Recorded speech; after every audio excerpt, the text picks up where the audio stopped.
Thank you. That was a short but sweet version of Frankie and Johnny, which was a little different due to the fact that I had the pianist play the bass part and I played the melody part.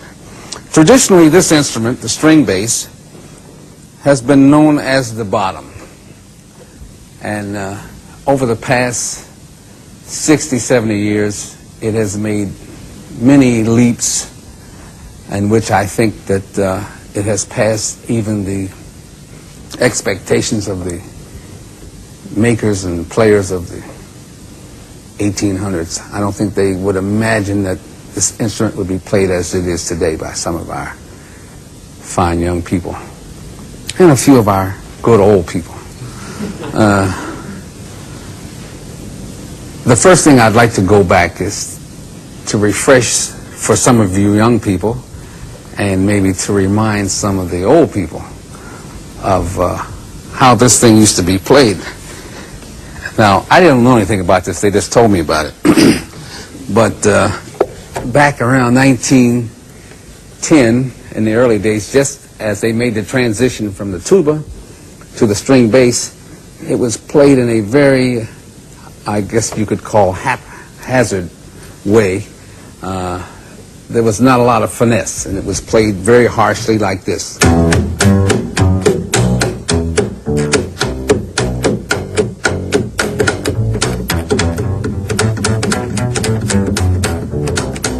Now, that particular slap version and method was refined to some extent.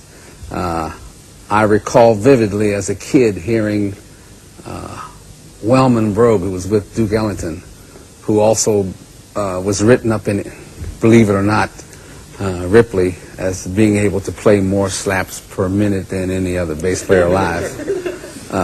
But he refined it to the point where he could play, and I learned to do this because this, when I was first playing the bass, this was the thing to do, was to play the melody like, let's say, T for 2.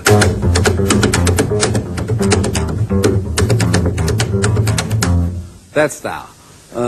It's very hard on your hands while we're using steel strings as we do now. If I had gut strings, I think I could be a little more elaborate.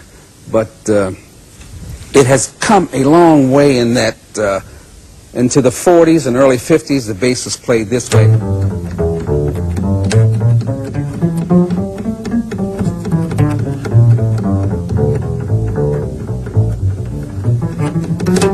So the hand was off of the string. Now going into the middle 50s and on, the hand stayed on the board. And also the left hand stayed on the board. You know, in the old days, a guy would have flying fingers. He'd play this way. And the only time his hand stayed on the board is when he played up high, so he could slide up and down. But when he came down here, then the fingers flew up this way, you know, which kept the tone from being sustained. And how that's been remedied is if you find that if you keep the string down, the tone will stay even.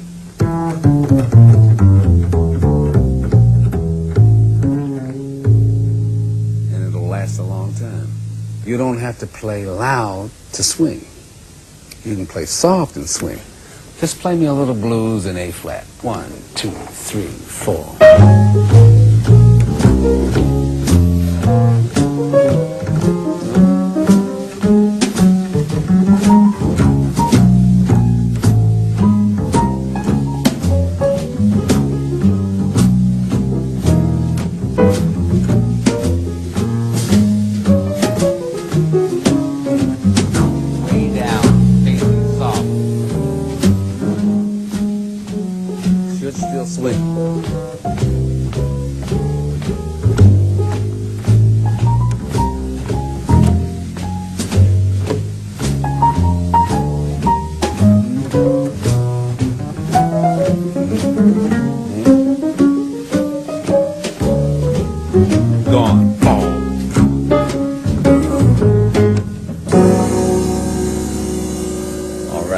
Thank you.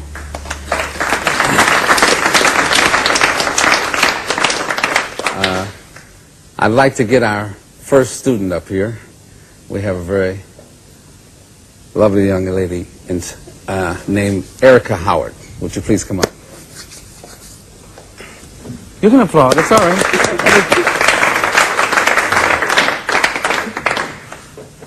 right. Erica, we want to go over a couple of things today. I have asked the students to pick out several songs that they know, and I'm hoping they make some mistakes so I can tell them what's wrong. If they play too good, I'm in trouble. First thing I'd like you to do is play a blues line for me, just on your own.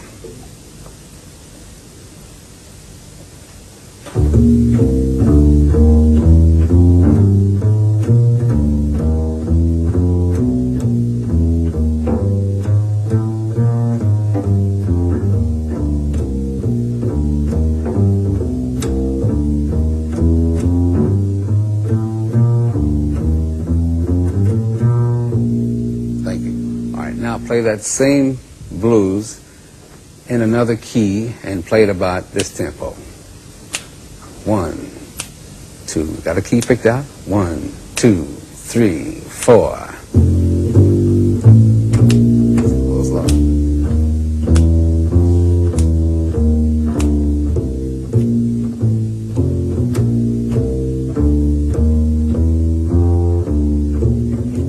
All right, now hold it 1 second. Now, when you start playing that slow, remember the principle of holding the strings down, right? So I told you to play the first blues, you played.